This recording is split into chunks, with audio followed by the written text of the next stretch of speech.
गंगा ये सिर्फ एक नदी नहीं, भारत की आत्मा है, पापों को धोने वाली, मोक्ष देने वाली माँ गंगा। लेकिन क्या आप जानते हैं कि स्वर्ग में रहने वाली गंगा आखिर धरती पर क्यों और कैसे आई?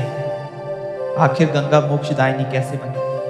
आइए जानते हैं ये अद्भुत कथा, गंगा परिवर्तन। कहानी शुरू होती है राजा सागर से।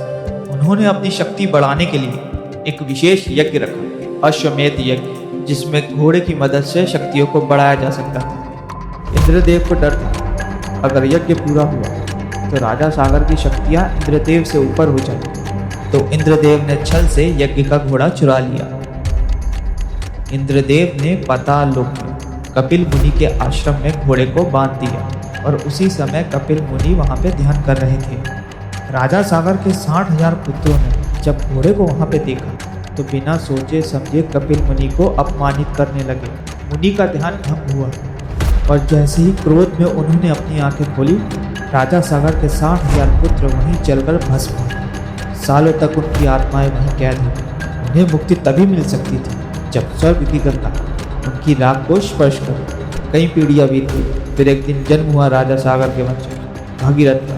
राजा सागर को जैसे ही पता चला कि उनके पूर्वजों को मुक्ति नहीं मिली और वो मुक्ति तभी मिल सकती है जब माँ गंगा उनकी राख को स्पर्श करे, तो राजा भागीरथ ने ब्रह्मा जी की तपस्या शुरू कर दी।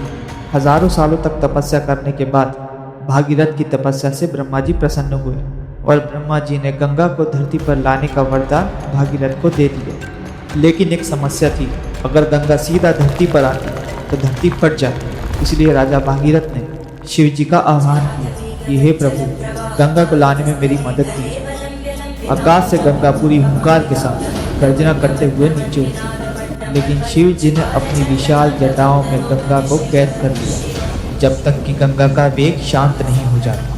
भागीरथ की विनती के बाद शिव जी ने गंगा को अपनी जटाओं से छोड़ दिया।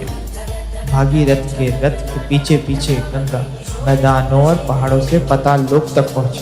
जैसे ही गंगा के जल ने उस राख को छुआ, सागर के 60,000 पुत्रों को मोक्ष मिल गया। इस तरह गंगा मोक्षदायिनी बनी और भागीरथ के नाम से प्रसिद्ध हुई। अगर आपको ये कहानी पसंद आई तो कमेंट में हर हर गंगे जरूर लिखें और चैनल को सब्सक्राइब जरूर करें ऐसे ही और वीडियोस के लिए।